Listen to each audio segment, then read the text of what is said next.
But Carmen, you are as well.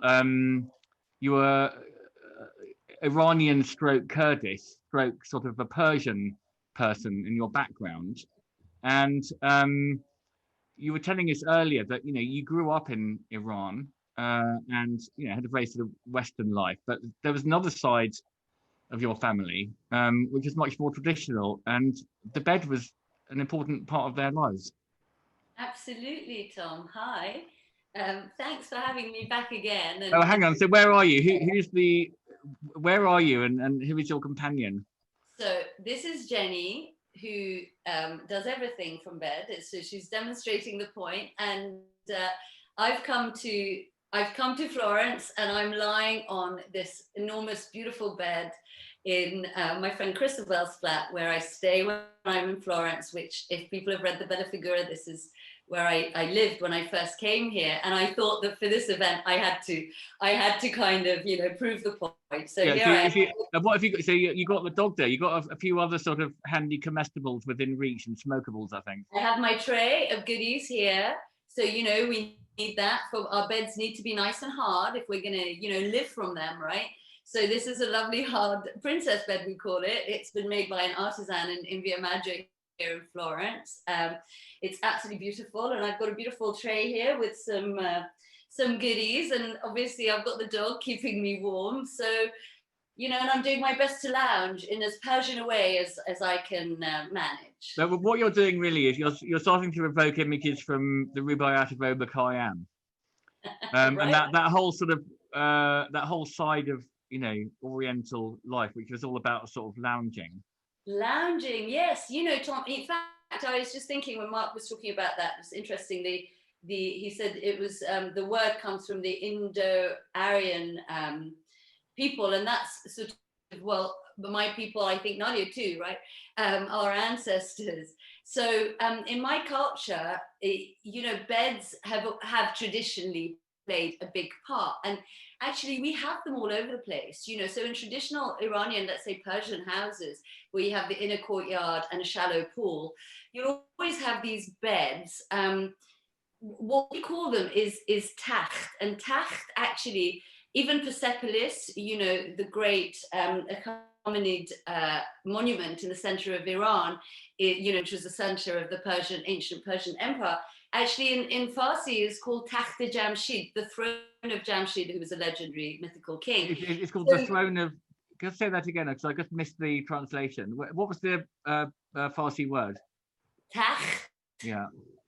And we call Persepolis Takht Jamshid. Jamshid was a mythical Iranian king, and Takht Jamshid means the throne of. So you can see just with that the idea of the Takht, it's not just about a place where you go to sleep at night. We have these takhts are really like they're like platforms, I suppose, which you then cover and throw over lots of kind of soft furnishings, our beautiful Persian carpets. They're quite high up. You might quite often, actually, they have long legs so that you can put them, sometimes they're actually situated over these shallow pools in these traditional gardens, because that way you catch the breeze. The way that the houses were designed in the past was so that the cooler air came through the house and got sort of sent through this courtyard, and you would be there lounging on your taht with your big fat cushions, everything covered in beautiful Persian carpet, super comfortable. You'd have your bowl of cherries and your pistachios and your wine. If anybody is familiar with Persian miniatures, that mostly the scenes are of people lounging like this in gardens, under trees. There's quite often the pre-Islamic carafe of wine. It's all about wine and poetry and love and this kind of real sensuality of our culture. And it's we're very we live on the floor, traditionally, so we have a lot of the fat cushions, the tekiye, the cushions that you have on the floor, and so we traditionally do an awful lot of lounging. That doesn't mean we're lazy and that we're not doing things, of course, but also from the point of view of, you know, how what the body likes to do. Vic knows I'm a yoga teacher. Some of you know that. Our bodies don't love sitting in chairs, you know, slumped over a desk. They're really unbelievable. You know, I would say so much of our sort of epidemic of kind of back problems and stuff that we have is really about that. So I'm all for, you know, let's go back to the floor, or to, you know, lounging about on our day beds or our tachts, our beds, because, you know, the supine position is much friendlier. You can also sit cross-legged, and it's just much better for you. And I think there's a joy and a sort of sense of relaxation to it, right? When your email came out, I remember I wrote to you and I said, you know, that Toni Morrison, when she was writing a book, she would get a hotel room for something like 6 months in her town, and she would go there every day, and she would lie across the bed and she would write for 6 hours, and she would never get in the bed. She would never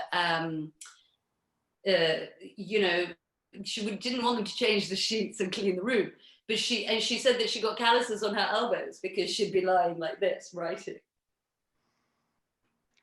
What about this idea of Corsi that you spoke about in your piece? Yes. Do you know, I really stupidly forgot to bring my charger. My battery's about to run out. In fact. Okay, well, give us a quick definition of Corsi. Then we'll go to Nadia, and while we're talking to Nadia, you can go and plug in the battery. Thank you. Sorry. Now, Nadia, let's go to you. While Carmen goes and gets the battery because the tech is running out. She was talking about this Persian idea of Corsi, which I think is one room in the house, which is just sort of full of beds. And we were talking earlier about this idea that, you know, the bedroom as a private place is actually quite a recent invention. And I just wonder if you could talk about some of the examples in your book from, you know, 70,000 years ago or 5,000 years ago, perhaps in the Egyptian culture, the place of the bed, and might only actually change sort of fairly recently. Yeah, no, totally. So the idea of a bedroom and having a separate bedroom, although it was there for various elite people through time, for this to be a common thing among the general public, in the West at least, is very recent. And if you go back to, as you say, medieval times, everybody typically would live in a single hall, and they would all live and play and work and sleep in that same hall. And this is a common picture throughout time. Wherever you go, people typically have one, maybe two rooms, and unless they are members of the elite, and then they may have extra little cubby holes or bedrooms even. But yeah, certainly that is a very modern thing, this kind of idea of the private bedroom. I don't think, yeah, that kind of thing is an industrial era event. Sort of Victorian thing, probably, when you know the sort of cult of privacy. Very big on their bedrooms. Yeah, in fact, the Victorians liked each room to have its own function, you know. So again, that was quite unusual. So a drawing room, a kitchen just for preparing food, a room for just eating, a study, and so on. That's so recent. And but when you think about it, it's actually a ridiculous amount of work having to maintain all these kind of separate rooms. You better just have like sort of 2 or 3 rooms. Yeah. Even kind of, if you like, genderizing children and having different rooms for children, that too is a very recent thing. So, you know, this whole idea that blue is for boys and pink is for girls, that was only really introduced kind of very recently in the middle of the 20th century. And it was a marketing tool to sell even more stuff to people. So before then, the children might all share the same room, and maybe all with the parents, everyone's in together. That's very, very typical and normal, and actually probably quite good for children's health and for family health. Maybe not so good for sleeping, however. But when you didn't have to get up for your industrial era job and go off and work in the factory and so on, you can have more of a lion, yeah. You can just sleep to your own rhythm, if you like. Yeah.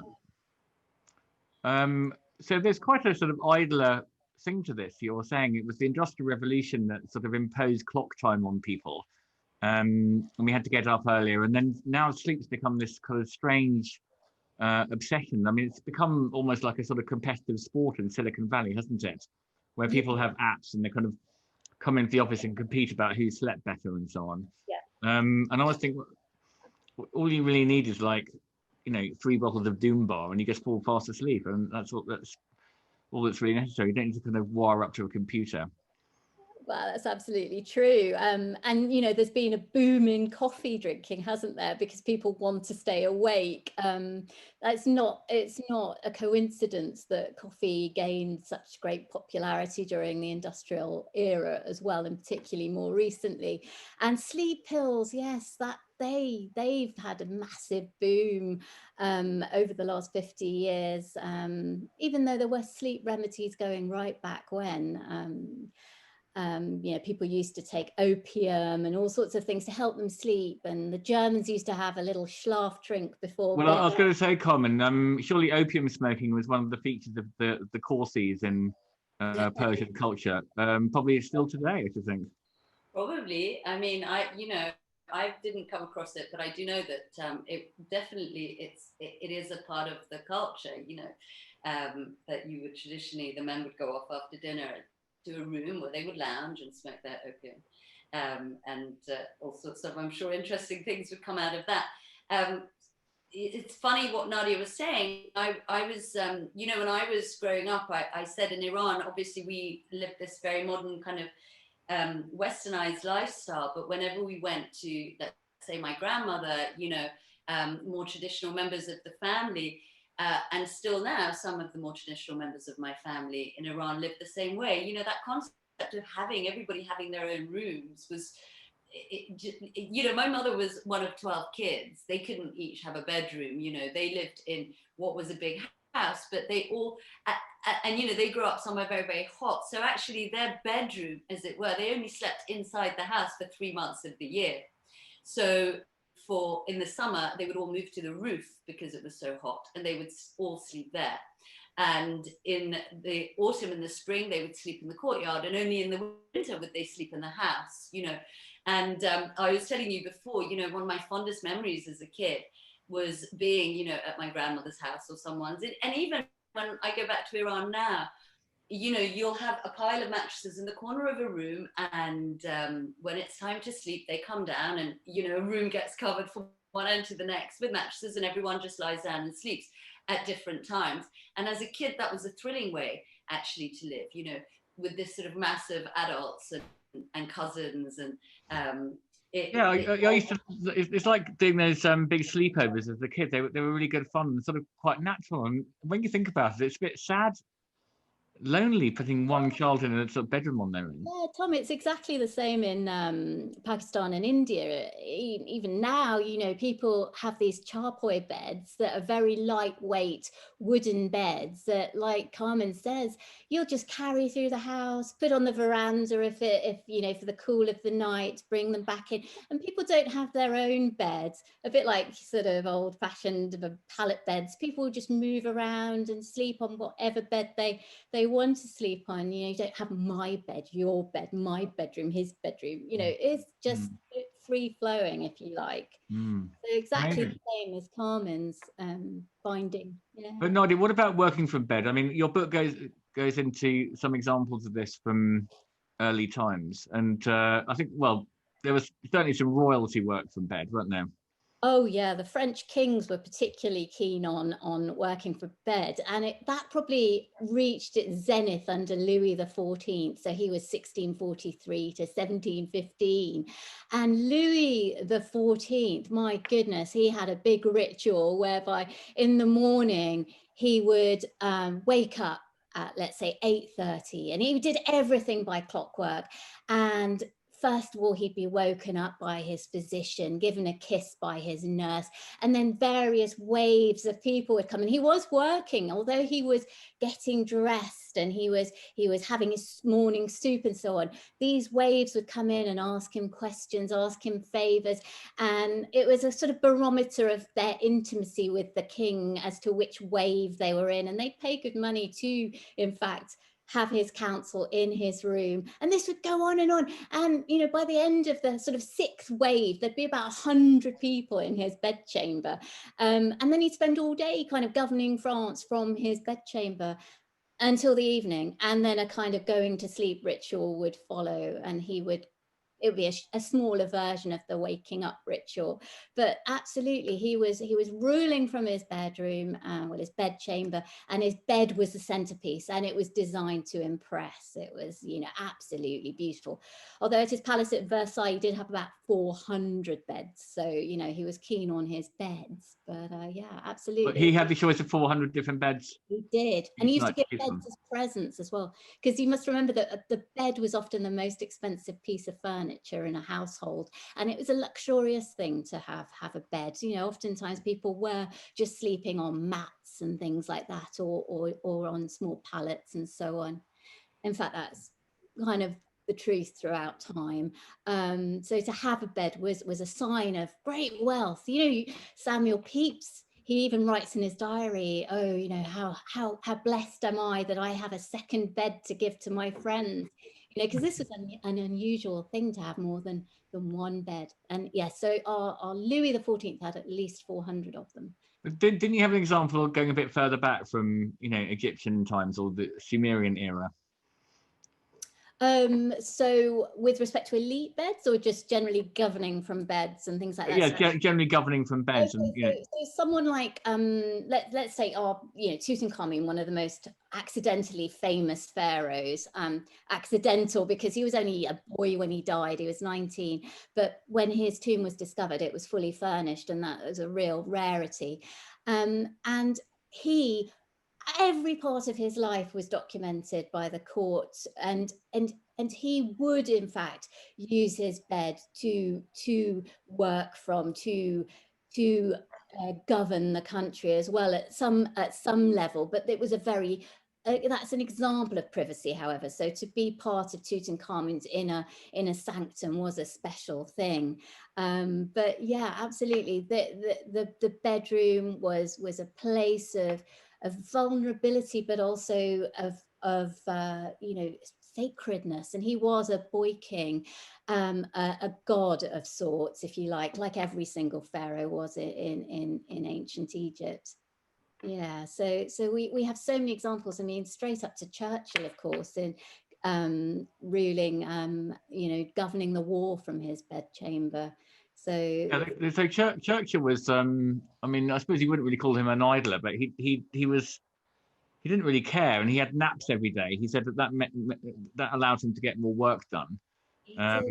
he did. He was constantly pissed as well, and worked from bed. So he sort of did the opposite of what you're supposed to do. And he was quite depressed, wasn't he, as well? So yeah, he was somebody who spent a lot of time in his bed as well, ruling from his bedchamber. But whether he was an idler, I don't think so. As you say, he was in the position of Tutankhamun, the boy king, and Louis XIV, knowingly or not, probably knowingly.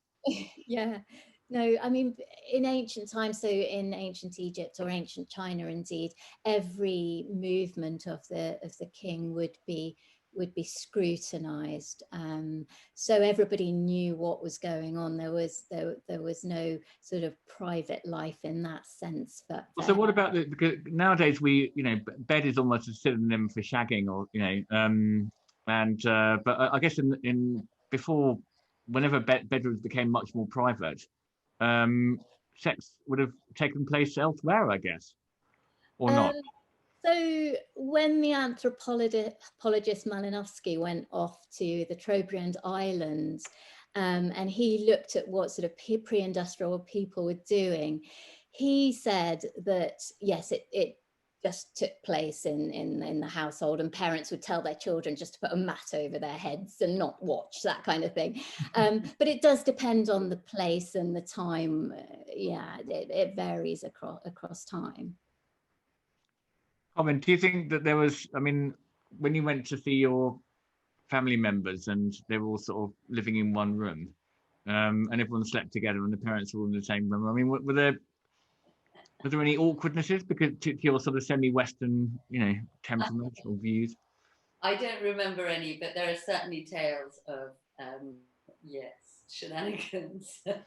I none in my memory, but yeah, I think that that sort of lack of private life, what people do, what they do. You have heaps of bodies together. What I really wanted, you asked me earlier about the Corsi, and now that I've got the Corsi. So this is Korsi, is that right? Yes, I guess. I mean, or why, but yeah. This is something that I was actually reminded of when I was writing the piece for you, which is that, so I'm half Kurdish as well. And so in my Kurdish uncle's house, when we went there in the winter, they would give a whole room over to be the Korsi room. And the Korsi is like a low table under which you place a heater. So this would have been like burning coals, a brazier, something, it feels very fire hazardy, but obviously they were done in a really safe way. And they were then covered. And this table would take up most of the room, and then all around it, you've got these big fat cushions and, blankets and carpets and just, the softest. And you then would squeeze yourself in this gap between kind of the wall and the table. And this table, the Korsi, was covered in sort of eiderdowns and things, and then a tablecloth set on top. And this hung over. So basically you would kind of be here and this table would be there, and you would live in that room with half of your body sort of permanently under this low table, this kind of platform again, with the heat underneath it. And you'd spend the day there. We'd go there after school, us kids, and we'd have a nap. We'd eat our food, then we'd get out our school books and we'd all do our homework, because you have this vast space on which all sorts of things could happen. And, the family would wander in and out depending on what everyone was up to. But that was basically the heart of the home during the winter. And you would sleep there sometimes. I mean, in fact, that was the biggest treat, was just to be able to kind of fall asleep under the Korsi. And we did everything there. And it was... How many people might be around the Korsi at once? I can picture that room really clearly. I think there'd be about kind of 30 of us. There could be 30, right? I thought you were going to say that. A big room and a big Korsi. But I've been trying to figure out how I can do this at home, and I can probably do a much smaller one. It feels nice when you can give a whole room over to it. Yeah, it sounds like such a nice idea for a restaurant there. That you could have sort of literally 30 people sitting around an absolutely massive table. Really but you're also you're sort of lounging and you're sitting on the floor, aren't you? Yeah, you're sitting on the floor. You've got all your big, tekias, your big cushions behind you, and also sort of under you, sitting on carpets, and you've got plenty of sort of eiderdowns tumbling down. So it's just soft and cozy, and you get fed. The food arrives, but you can do your work, and you have this vast space to do everything. And obviously as children we'd sort of break out and run over the top and do all sorts of cheeky things, but I think that humbler families, that that's how they would live all winter. They would retreat to this one room and they would have their fire under them. That's how you would do it. And I think in Japanese culture they have actually exactly the same thing too, where in the winter there, I don't know what it's called in Japan, but it's the same thing. So I'm all about, let's bring the Korsi back. What a great way. I mean, it's really economical in these times where we want to be more sustainable. It keeps everybody together as well. You were saying that concept of having your own room. I mean, obviously I remember, as a teenager, being absolutely delighted that I had my own room. I wouldn't have wanted to be in that situation, but it does, it is a bit sort of lonely and sad when you think that, you're a family of how many, and then you all kind of go off to your satellite rooms and kind of close the door or do your own thing, so in this way, I guess you all just, the life of the family happened together, and there was a kind of built-in respect for actually what everybody had to do too. So you didn't have to separate yourself to go and do work. You know, if you had to do your homework, or, you know, adults that had, and, you know, and the women who had all of their chores would come and do them there, you know. So it's, I think do you think we sort of I sometimes wonder whether we sort of pathologize a bit this idea that I've got to have complete silence, I've got to be on my own in a room to do any work. It's that sort of Virginia Woolf thing, you know, a room of one's own. I mean, William Cobbett, for example, he claimed anyway that he wrote all his books at the kitchen table with everyone coming in and out.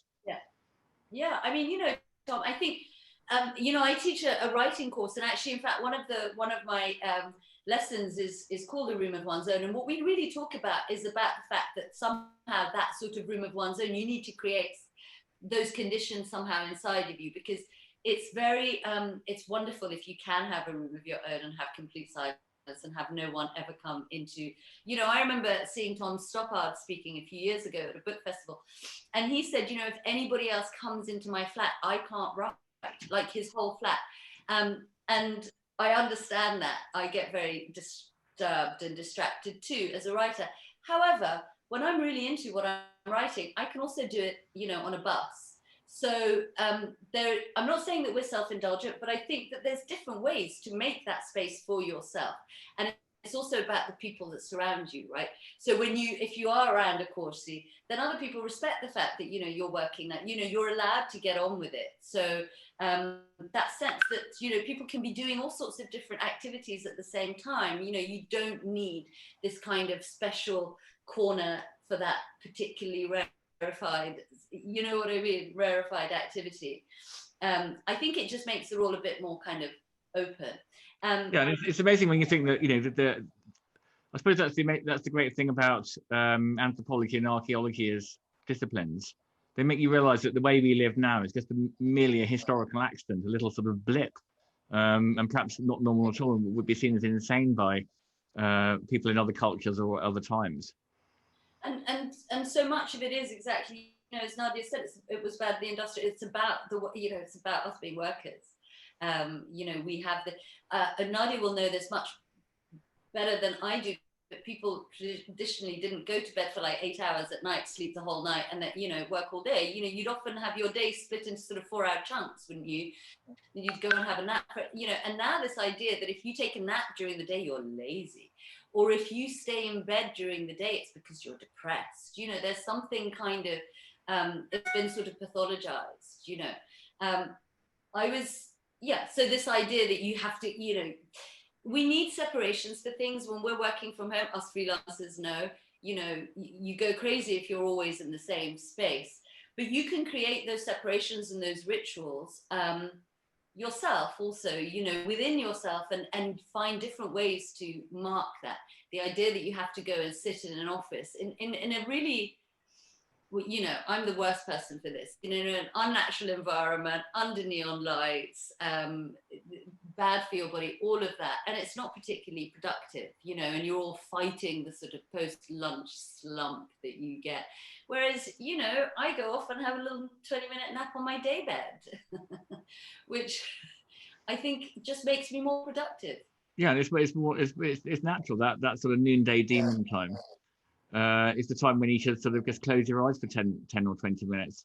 Nadia, what about that sleep thing? Well, there is an argument that it's not proven that this kind of siesta thing is inbuilt into the human circadian rhythm, and that we need to rest at noon. It's not necessarily, it's impossible to prove this, but one human evolutionist did argue that, you know, we come from Africa, it's very hot at lunchtime. It can be a little bit dangerous with animals roaming at lunchtime. So it's kind of natural that we should sleep at, you know, during the hottest part of the day. So that would kind of build into what even Kamin was just saying about having that lunchtime nap. I mean, perhaps it's an inevitable human thing to need to do that.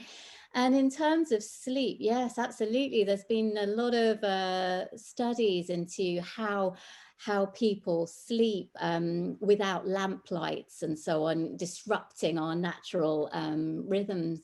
And it has been shown again and again. And again, it's not necessarily universal, but oftentimes people have 4 hours then they wake for a couple of hours perhaps, and then they sleep again for the second 4 hours. And this desire to sleep 8 consecutive hours seems to have fed the whole kind of sleeping pill industry, because then people get terribly worried if they wake up in the middle of the night and think, oh gosh, I can't sleep, I've got to get up, which they do. And then they take these sleeping pills, which aren't a great idea, because apparently they only add 20 minutes of extra sleep onto your night. So to try and avoid those sleeping pills, as Tom said, maybe a little beer might be better, but you know. So yes, this is perhaps an unnatural way of sleeping for many humans. Nadia, can you tell us a little bit about the corridor? Now, is this true? I remember reading, I think Aldous Huxley said that he was, some essay somewhere, he was talking a little bit about what we're talking about today, this kind of new idea of privacy. And that in the olden days, there weren't any corridors.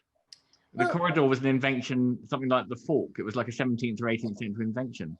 Yeah, I mean, in terms of like the central chimney and things like that, those are recent, and having corridors in the West, yes, he's absolutely right. Before then, you'd have just had the Great Hall kind of thing in medieval times. But it's not to say you don't get corridors ever throughout time. So, for example, where I used to excavate on the Red Sea Plain of Yemen, we were excavating a dwelling site that's about 800 years BC, and there you definitely were getting kind of little corridors through buildings and so on, but you know, we only had the ground plan of the houses, but we were identifying what we thought were corridors.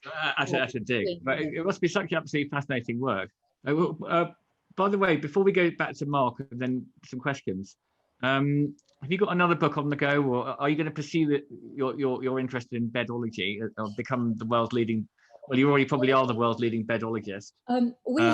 We have actually, Brian Fagan and I have just finished a book on climate change, Tom. So we've gone to something completely different, and we've looked at climate change over the past 2,000 years, again from across time and space, to see what was going on, and to look at the impact of human activity on the climate, and what happened to civilizations and to cultures in the face of climatic difficulty. How do you find that stuff out? I mean, is it written down on court rolls or something like that? It requires an awful lot of research. Each book is a heck of a lot of research. So, for example, the beds book, you know, we look at bedfellows, we look at childbirth, we look at deathbeds, we look at all sorts of different beds in different contexts. And each chapter, requires a lot of research. But we're both archaeologists who are interested in world archaeology, and we're, you know, not absolute specialists that just look at this place and this time period and this object. So hopefully we can be. Yeah, and obviously you're not afraid to be polemical in your books either. No. You're trying to make a point as well. Now, should we comment, Nadia? Thanks so much, both of you. Should we pop over to Mark for a moment? Mark, what about the I meant to bring this up with Nadia actually, but do you know much about the ancient Athenians, the era of Socrates? Because they used to sit around on these cliniums, and there was a room with like 3 sofas in it, and they get, you know, in this symposium, they seem to be sort of lounging around, drinking wine, flirting with young boys all day long. Yeah, I mean, Nadia's nodding. All the pictures of the symposium will show you them lounging on the beds. I must say, it always feels a bit uncomfortable to me. I mean, I don't want to be, you know, the advocate of the chair here, but you know, someone defend the chair. Eating horizontally, is it really that great? The other is that your philosophical comment? Well, we were hoping for something a bit more sophisticated, I think. Beds do feature in Plato's Republic, actually. Socrates uses the analogy of the bed, where he says that there are kind of ideal beds, that's what you really want. There are beds that you sleep on, which, you know, are kind of a bit of a derivative. And then there are drawings of beds, which are the worst of the lot. So you want the ideal bed. He would certainly agree with that. One other question quickly, Nadia. What did they cover themselves with pre-duvets? I mean, when I look at medieval pictures, there's this idea, I think, that, you know, sheets are a modern invention, and you know, everyone lay on a bed of straw before sort of 1650 or something like that, which is obviously rubbish, because when you look at medieval paintings and manuscripts and stuff, they often have quite a nice red cover over the top, and presumably they had some form of sheets. Can you enlighten us on that before we move out to the audience? Again, it depends on the context, but for example, at the V&A, there's this amazingly beautiful quilt that's a massive, carefully decorated quilt that's sort of 1400s, and so these things they did have bed covers and so on. Equally, Mark will know that in sort of medieval times, the image of the three wise men was a very popular one, and oftentimes you would see them in bed together, three men, and they appeared to be naked apart from their crown. So in terms of what they were wearing, not necessarily anything. Some kind of weird fantasy, yeah. Yeah. So, you know, bedfellows there that are completely platonic, as we'd say. But yeah, so in terms of what they wore, often to be fair, I think there was this idea of just, you know, sleep in your cloak or whatever you're wearing. You know, people weren't getting undressed and dressed. Sometimes you get sewn into your clothes, right? So you wouldn't be kind of undressing that often. I think you weren't having baths very often, or washing yourself particularly often either, and that fed into ideas about cleanliness and keeping pores nicely covered with oil and stuff like that. So didn't they have these bathhouses in medieval Florence and places like that, which were also like sex rendezvous places? Yeah, absolutely. Baths do turn up all over the place, absolutely, and they were popular. And the Romans, of course, were very keen on their baths. The Roman Empire, the Indus Valley, you know, going way back in today's Pakistan and India, very keen on their baths. You know, there are these great baths that people were using. I mean, you know, in Islam to this day, bathing and keeping clean is a fundamental ritualistic part, especially showering and so on, or dousing yourself with water rather than bathing per se. But yeah, definitely you get baths throughout time, but not so much in medieval Europe, you know, in Northern Europe anyhow. Tom, I'm just flashing up the image for the idler quiz. Yeah. It's perfect. Three men in a bed. Have they got their crowns on? They have. Hooray! They've got their crowns on, and they're receiving an angel. How perfect. It's exactly what Nadia said. There you go. Exactly. And there's no that was a really popular motif in medieval Europe. I can completely understand why. Victoria, you like working in bed, don't you? Victoria's always sitting with the laptop in bed in the morning. I like working in bed. To the office. I like working in bed when I'm alone. I retreat to the bed if it has the place to be completely alone, and where I can concentrate. Particularly if I've got to write something. There tend to be people everywhere else. I don't like working from bed if there's somebody else there annoying me. Is that an answer? Is that good enough? We've only got about 13 minutes, so should we go? Yeah, we've just got a couple of questions. We've had some lovely chat along the side. I particularly like Jo Carnahan, who mentioned her little boy thinks beds are very important, so important that he's promised her a golden bed when she's an old granny, which I think is absolutely delightful. I want that golden bed when I'm an old granny. Well, really almost am.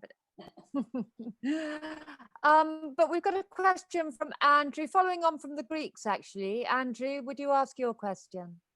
Hi, Nadia. Yeah, I've always understood that Roman beds are a bit of a mystery to archaeologists. I don't know how true that is, but I thought you'd be the person to ask. They are a mystery, and that was part of the difficulty of actually going back into some of these cultures, was finding evidence for the bed. Oftentimes you're basing what you can on very vague written references to the bed, or on depictions of the bed, which are rare. You know, for example, in Pompeii, which was luckily preserved, well, luckily for us, preserved, you have, you know, the brothel beds, for example. You've got drawings of them on the sides of walls of what's going on and so on. again, that wasn't perhaps representative of what beds might have been like in people's houses, because these were sort of horrible platforms of, you know, don't look particularly comfortable, probably trying to get the clients in and out pretty fast, really. So yeah, definitely that was an issue. And oftentimes what we were finding was simply the elite beds, because they are preserved in, let's say, I'm going back to Egypt now, but those were preserved in, let's say, the tombs. And other times you're really just seeing outlines of beds, maybe, you know, in Durrington walls near Stonehenge, for example, you find the vague outline of what may have been wooden beds, possibly. Somewhere like Skara Brae, of course, you do have the stone beds, but yeah, beds are hard to find, which is perhaps why they're one of history's most overlooked artifacts. Were they easier to find in ancient Greece, or in ancient Greek? You get a lot more depictions of the bed, as you said, on vessels and so on. There's a cemetery in Athens where you've got some small indications of sort of decorations that have been preserved from the beds, sort of ivory decorations, but otherwise you're really looking at bed depictions on vessels mostly, yeah. And there's hardly anything as well, you know, as Mark was saying, for example, when talking about Socrates, although he took hemlock and he's described as lying down and covering a sheet over him, nowhere is the actual bed described. It was probably too banal to describe. It was probably just a platform of some sort, but yeah. Okay. Hi, yes, sorry. I was just glancing through some of the questions here. I've got one from Brooke. Brooke, I want to ask you to ask your question now, but glancing through the chat, Nadia and Carmen, there seem to be lots of places where have these sort of like, looks like in Spain, Elisabeth Luard lived, the chef, the food writer is here in the audience. Elisabeth, could you describe what you saw in Spain? Something very similar, I think.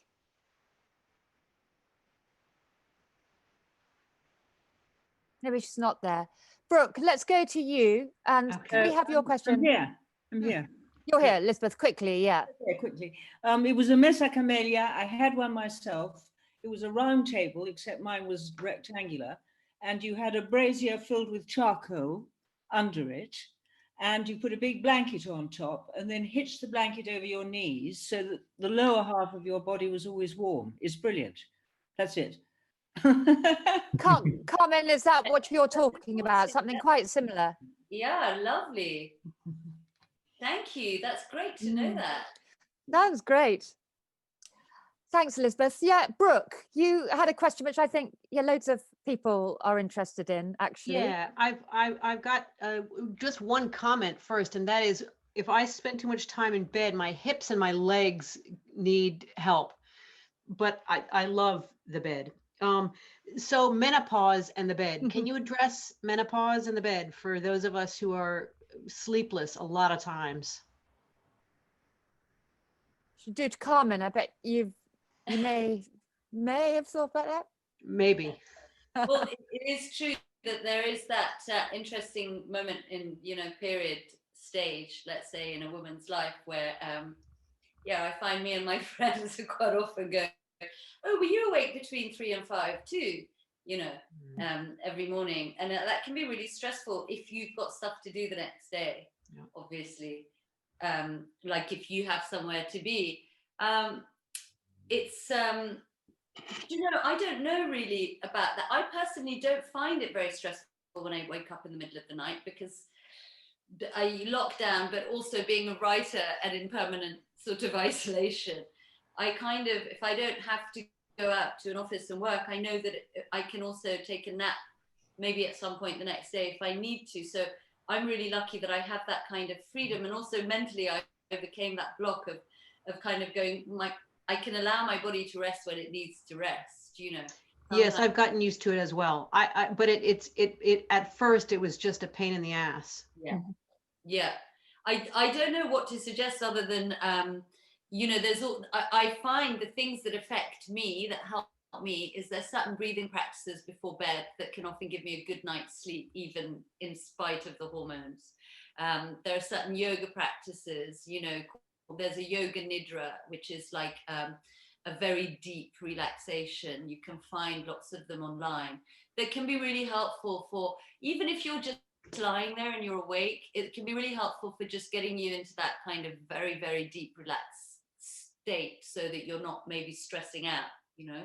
Yeah, Carmen is a wonderful yoga teacher. She holds yoga retreats. In fact, has taught on our Idler yoga retreats as well. Not just yoga, philosophy and Italian literature, but she's a wonderful teacher and a Reiki healer. So she's quite good on that sort of breathing thing. Nadia, my feeling about that is, and I wondered if there's any base rather than just a feeling. Surely in past histories and times and communities, it was quite useful to have a section of the family, the extended family, who was awake in the early hours of the morning, didn't, you know, sort of naturally, maybe keeping an eye out round a fire or if things were dangerous, or being happy to wake up with the children when the young mothers were just sort of out for the count and couldn't face waking up. Is there any historical sort of evidence for that sort of people sharing their waking hours? Well, there's certainly anthropological evidence. So you remember Jean Lidoff, who went off to the Amazon? Yes. Well, that's amazing. That book, about Continuum concept. The continuum Well concept, done, yeah, yeah. about the babies, and she said that they sort of woke up in the middle of the night and would tell a joke and then go back to sleep. And then just go back to sleep. So it was kind of like this half wakefulness. But you know how sleep cycles work anyway. They're sort of every hour and a half, and then you sort of gradually wake up and then go back to sleep again. So if everyone may be on the same sort of sleep cycle, you know, if you're breathing together apparently and things like that. So this is why co-sleeping can be very good for little children, because it's very comforting. And it can be quite useful for women who are nursing their children as well, because they'd have to get up. Although now with the bottle, perhaps the dad can get up and do that. But yeah, in terms of going back through time, people really didn't write that much about sleeping habits, you see.